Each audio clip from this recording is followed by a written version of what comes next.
US national debt just hit $35 trillion for the first time in US history. And for hundreds of years, the national debt has done one thing only: go up. But just because the debt always goes up doesn't actually mean the cost to pay for that debt always goes up. In fact, until recently, as you can see from this chart here, the US government's cost for the debt was actually going down for decades. Given that fact, you might actually forgive politicians for spending like drunken sailors. Because why not, if spending more just costs you less? Now, this might be brand new information, so don't worry, I'm gonna explain exactly what's going on here. And for that, we need to start with the debt. If you don't know who I am, my name is Joe Brown. I'm a former stockbroker who spent years advising the top 1% on how to manage their wealth. And then after making enough money to leave the corporate world behind, I turned my attention to teaching regular people financial strategies that exist outside the mainstream, things that you would never hear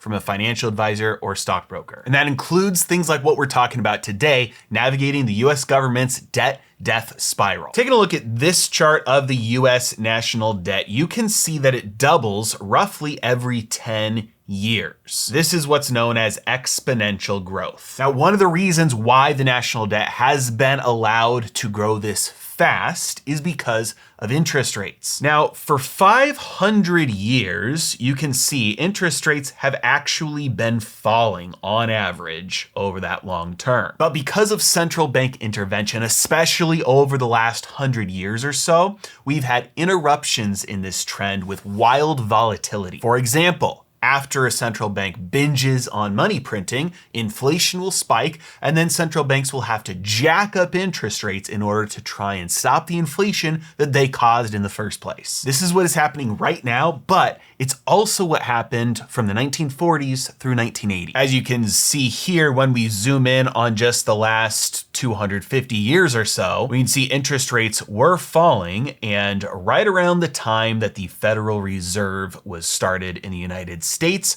we started to see these interruptions and diversions from the long-term trend, including the giant bond bear market, sending interest rates skyrocketing from about 1940 through about 1980. But those higher interest rates also affect the government's affordability of debt, their ability to borrow more while spending more. And we are starting to see that play out right now. So, what is the debt costing the US government today? Well, in raw dollar terms, they are paying well over $1 trillion in interest alone, because every single day the government has to pay off old debt that matures, and they only can do that by borrowing new debt that has a higher interest rate than the one they're paying off. So while they pay more for every dollar of debt, they need more debt to pay for it, AKA a death spiral. But we can't just look at this in dollar terms, because you always have to ask, compared to what? So let's compare these numbers to GDP, because that gives us a rough estimate of how much money the government can confiscate away from the real economy in order to fund their reckless spending. And that's where the real fun starts. But first, I do need to let you know about an urgent deadline coming up in just a few days. If you're looking for a way to profit from this situation and others like it, then this Thursday at 7 p.m. Eastern Time, I'm going live with my asymmetric trading masterclass, and this is your last chance to sign up. The last time I hosted one of these masterclasses, we had over 6,000 people register for the event, and that was more people than can fit on the Zoom call. And this time it looks like we could end up with more. We'll cover things like how to use asymmetric trades to profit from election chaos, sovereign debt crises, like the one we're talking about today, and how to use asymmetric trades to hedge your portfolio from market crashes. And I'll even do a live Q&A at the end of the event to answer any of your questions. Remember, this masterclass is completely free, but slots are limited and they're filling up fast. All you have to do is click the link in the description below, submit your email, and make sure you show up a little bit early for the event to save your spot. I look forward to seeing you there. If we look at the amount of debt that the United States has compared to the size of the economy, the GDP, we are currently right where we were following World War II. Now, obviously, they were able to deleverage this debt to GDP ratio got much better following World War II because after the war ended, all the spending stopped. We also saw interest rates rise for 40 years straight. Inflation was rising during that period of time as well. But the debt to GDP got better as government spending dropped, the economy grew, and the borrowing slowed down. And as you can see here, those higher rates were also reflected in the amount of money the US government had to spend on interest as a percentage of GDP. The interest cost compared to GDP rose during that entire multi-decade period. This acted as a lid on government spending that allowed the government to deleverage. And even though they were deleveraging from a debt to GDP perspective, the total cost as a percent of GDP for servicing that debt still grew. In other words, the debt got more expensive for them. And then starting in 1980, we see every single one of these trends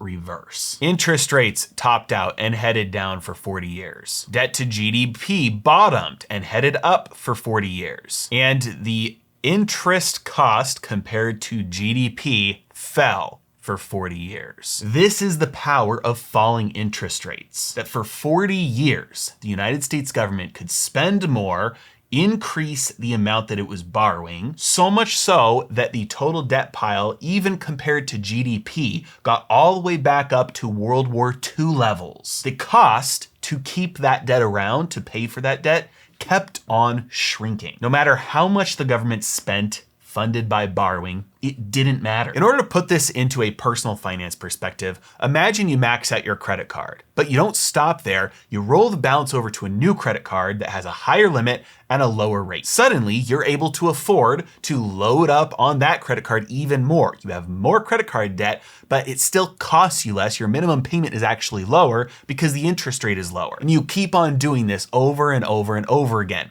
Every time you max it out, you roll it over to a new card with a higher limit and a lower rate. The problem is you can only go as low as 0. And once you hit 0, you have about maxed it out. And that's exactly what happened to the US government in 2020. Interest rates hit about as close to 0 as they can. Now, if you kept on growing your debt, but the cost of paying for that kept on shrinking every time you did that, why wouldn't you continue to grow your debt? That's right, because of inflation. You push this animal a touch too far and inflation comes roaring to life. And that's exactly what happened when they pushed interest rates to 0 in 2020, printed trillions of dollars, inflation rose from the grave. And now central banks are having to do what they've had to do every time, which is jack up interest rates in order to fight the inflation that they caused in the first place. This is increasing the raw dollar cost of paying for the debt with the interest expense over $1 trillion, but it is also increasing it from the perspective relative to GDP. Even the Congressional Budget Office is anticipating